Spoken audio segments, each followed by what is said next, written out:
righty, ladies and gentlemen, this is my second attempt recording this because I did the whole video and it turns out I didn't even turn my microphone on. Really?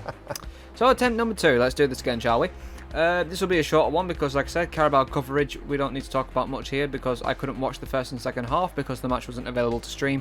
Trust the game where we start scoring goals, we can't even watch it. What do you mean? Are you alright? There's only so much I can gather from the radio on a live text, so we'll just be going over the stats and the player ratings, the lineup, and then we'll wrap it up. So, stats, 60% shots on target, good stuff, very good stuff, love to see it.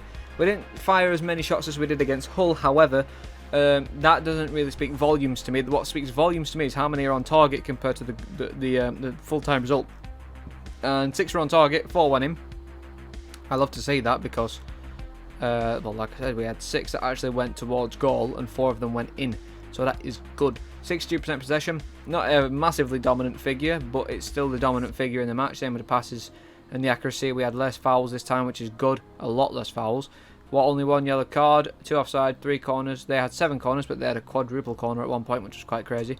12 fouls for them, 7 shots only with, well, I say only, that's not that more from us, but only 3 are on target, so that's our defence and our midfield putting in the work as far as I can see.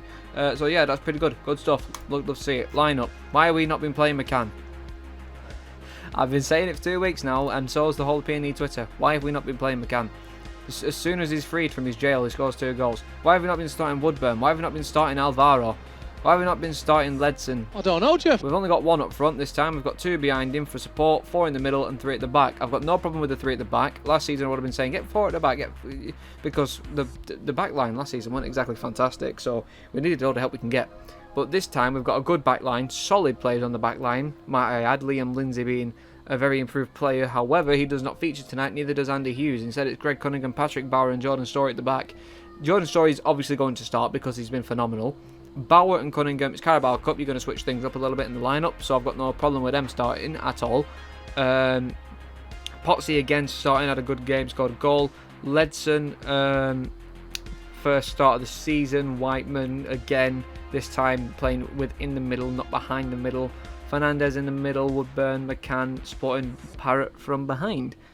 That's a good lineup. I genuinely think that's a good lineup, and it's a good way to play because our midfield puts in a lot of work, and the back line is pretty good at doing what they do recently. So these two, especially on the left side, they will be difficult to get past. Ledson and Potts, I'm not too sure.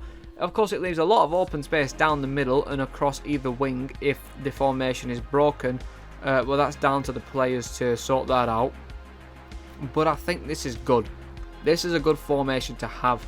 But there's a dilemma because Troy Parrott and Reece are going to be competing to start, which might cause this or that because Reece doesn't seem on form at the minute anyways. And if we're going to get another striker through the door, what's Troy Parrott going to do? We're going to have to go back to a 2 up front and then a 1 at back and then a 3, and then it's all going to go to shit again. So while we can, we'll use this lineup, please. Maybe not the same plays, but the same formation, because this is good shit. We've clearly done well, and the way that players have been playing as well, we've clearly done well. Like I said, I don't know about this lineup for them because I don't follow Huddersfield Town, don't really know any of these players. Don't know if it's a A team, B team, whatever, like what you want to call it. If anything, I'd say this is more of an A team than a B team for us based on the result and the stats.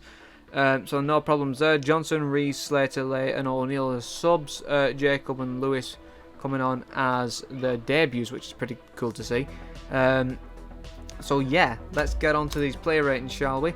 Freddie Woodman, number 7. Again, will be disappointed not to have picked up the clean sheet, but Rose finished his chance well, kept out of Thomas's powerful drive in the second half and commanded his box well on a couple of occasions. Good to hear it. Story 7, comfortable night's work for the man, another 90 minutes in the tank. Good stuff, improved in possession. Also good stuff because he was a little bit sloppy. Patrick Bauer, first appearance of the season, held things well together. He won his headers, of course, and he made his clearances. However, he was caught a bit deep for the pass to Rhodes, which would eventually lead to the goal. So that's a shame. And same with Cunningham again. A couple of key tackles in the second half, slotted in seamlessly, but similar story to Bauer with the Rhodes goal. Tidy on the ball as ever. Now that's where the dilemma comes in. Is Bauer and Cunningham worth starting based on the fact that they're relatively at fault for conceding a goal? You can't put it all down to Bauer and Cunningham, I know that, but at the same time, let's just say in a what if world it was Lindsay and Hughes that started as normal, would that have been as bad? Would we have conceded more? Would we have conceded at all? I don't know. That's the questions you need to ask.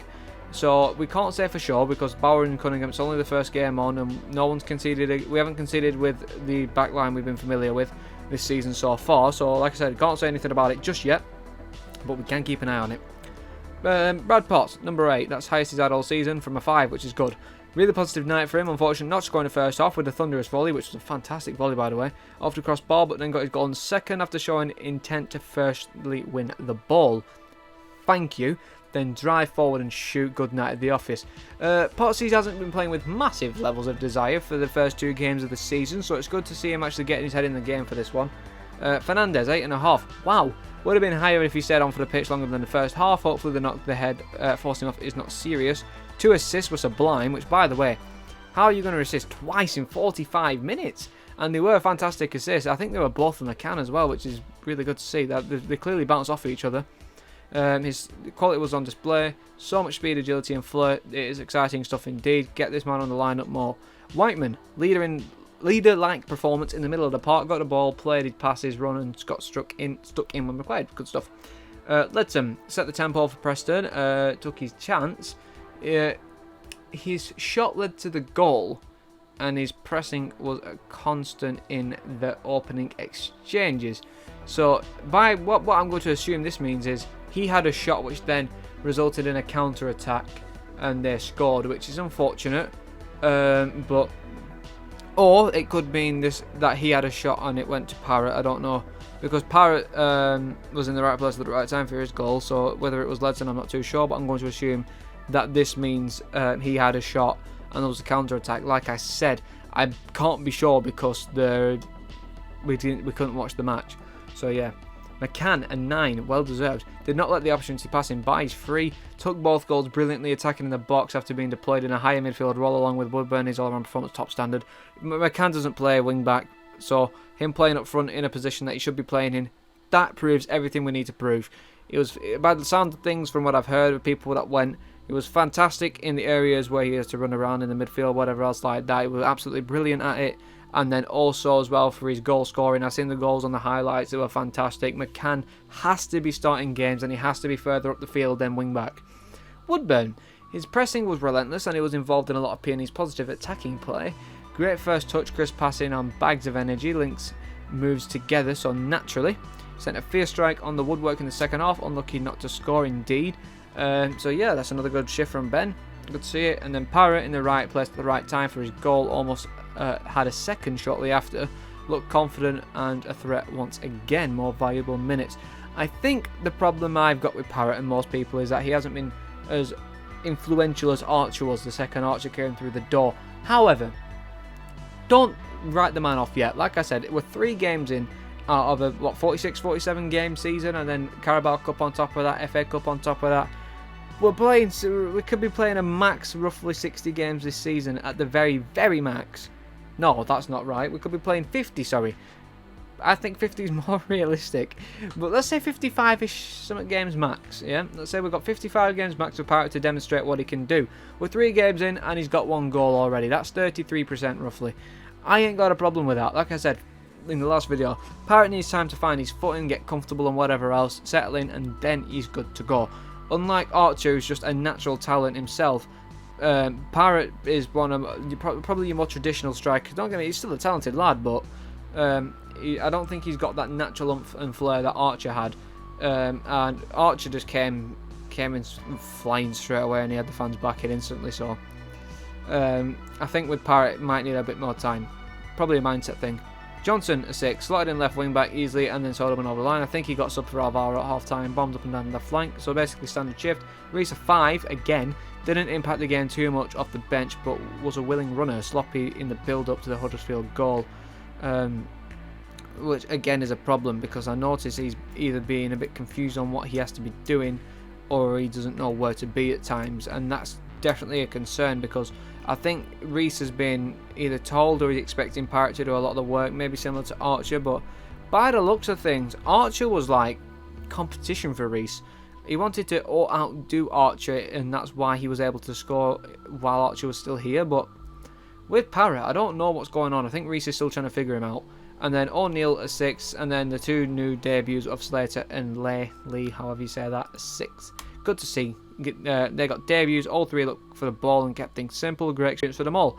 O'Neill will be starting games by the end of the season, I hope, because I do see his potential, and it is all there. So hopefully O'Neill will be starting towards the end of the season. Can't say much about these 2 just yet, but from what I saw, they looked alright. So it's good to see we're getting minutes in for the younger ones, and also good to see that Blackpool got knocked out by Barrow. You dickhead! I actually can't believe Barrow knocked out Blackpool on penalties. It's fucking hilarious. So yeah, there we go. Carabao Cup for Preston North End. Fantastic result. Great stuff all around. Saturday's game against Luton, I don't think it's going to be as fantastic as what this game was. So we'll have to wait and see. But apart from that, I have been your host. I'm going to drop my Twitter here because I've not been doing it. I should have been putting my Twitter on because, like I said, well, I didn't say this, but I said it in the first recording. I am an North End Twitter page. I do tweet North End stuff, and I do a lot of football tweeting, blah blah blah, whatever else you want to call it. I'm an North End fan page basically. Get on Twitter, follow me there. I do post some previews and whatnot for the channel, so that's good. I'd like to interact with some of you there. So thank you for watching, and I am out. I don't know what I'm going to do now. I'll edit this, get it posted. The weather's fucking ridiculous. You know, it is well hot. So might just play some FIFA or something. If you want me to make FIFA content, let me know. I'll be happy to do FIFA content. Anyways, ciao.